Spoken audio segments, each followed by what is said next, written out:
आप सबको जय मसीह की।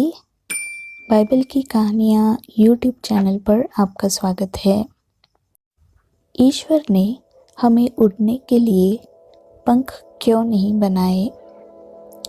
बेशक कोई यथोचित रूप से कह सकता है कि परमेश्वर ने अलग अलग प्राणियों को कुछ खास अलग अलग चीज़ों में सर्वश्रेष्ठ बनाने के लिए उनकी महिमा की सेवा की और प्रसन्न किया। कुछ सर्वश्रेष्ठ यात्री हैं, कुछ बेहतरीन तैराकी, कुछ बेहतरीन धावक। इसलिए कोई यह नहीं कह सकता कि मैं सबसे अच्छा हूँ, लेकिन प्रत्येक प्रकार का प्राणी कह सकता है कि मैं जो करता हूँ उसे करने में सर्वश्रेष्ठ हूँ। दूसरे जो करते हैं उसमें बेहतर है, ताकि सब प्रफुल्लित हो और सब दीन हो, लेकिन एक साथ मिलकर ईश्वर की महिमा प्रकट होती है जब सारी सृष्टि एक होती है। हालांकि हम जो है वह अपनाने में सबसे अच्छा है, क्योंकि हमने उड़ना सीख लिया है, हमने पानी के नीचे सांस लेना सीख लिया है, हमने किसी भी अन्य प्राणी की तुलना में तेजी से और आगे उच्च और गहराई तक जाने के तरीके खोजे हैं। पंख या गलफड़े देने के बजाय चीज़ों को समझने के लिए वास्तव में परमेश्वर ने हमें अच्छा दिमाग दिया है। हमें सामान्यत के रूप में बनाया गया था, जो लगभग किसी भी वातावरण में रहने और सफल होने के लिए सीखने में सक्षम हो सकता है। बाइबल में हम बाज के पंखों का उल्लेख देखते हैं। वे 7 से 9 फीट के होते हैं। बिना थके उड़ने वाला और भारी बोझ उठाने की ताकत रखता है, इसलिए वे शक्ति और धीरज के प्रतीक बन गए। कबूतर के पंख प्रेम के प्रतीक है। पंख वाले जीव अक्सर परमेश्वर के संदेशवाहक होते हैं और वे स्वतंत्रता और आध्यात्मिकता के प्रतीक होते हैं। परमेश्वर ने स्वर्गदूतों के लिए पंख क्यों बनाए?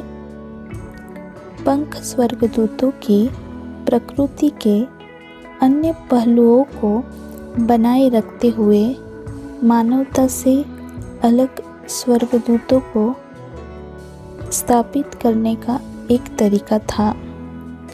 पंख स्वर्ग का प्रतिनिधित्व करते हैं और पृथ्वी से एक संबंध है। यहाँ तक कि पक्षियों, पंख वाले जीवों को भी अंततः पृथ्वी पर लौटना होगा। जब स्वर्गदूत मनुष्य को प्रकट होते हैं, वे परमेश्वर की शक्ति और लोगों के लिए प्रेमपूर्ण देखभाल के प्रतीक के रूप में काम करते हैं। तोरा और बाइबल में पंख का उपयोग भजन संहिता 91 और वचन 4 में हम देखते हैं। यहाँ पर पंख को एक रूपक के रूप में देखा गया है। वचन कहता है, वह तुझे अपने पंखों की आड़ में ले लेगा और तू उसके पंखों के बीच शरण पाएगा। उसकी सच्चाई तेरी ढाल और गढ़ ठहरेगी। उसी स्तोत्र में बाद में उल्लेख किया गया है कि जो लोग परमेश्वर पर भरोसा करके उन्हें अपना शरण स्थान बनाते हैं, वे उम्मीद कर सकते हैं कि परमेश्वर उनकी देखभाल करेगा और परमेश्वर स्वर्गदूतों को भेजेगा।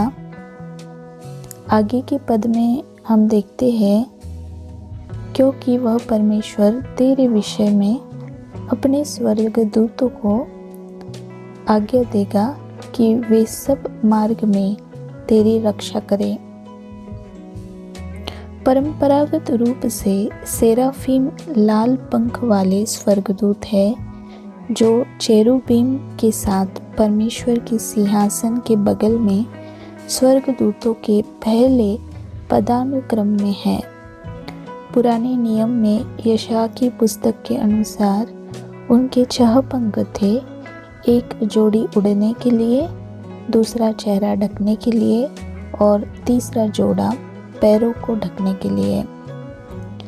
अपने पक्षी के पंखों को काटने का प्राथमिक कारण यह सुनिश्चित करता है कि यह उड़ ना जाए। पक्षी के प्राथमिक पंखों को काटकर, जिसे उड़ान पंख कहा जाता है, वे उड़ान नहीं भर सकते, क्योंकि यह उन्हें गलती से खुले दरवाजे या खिड़की से उड़ने से रोकता है, जो एक पालतू पक्षी के लिए खतरनाक हो सकता है।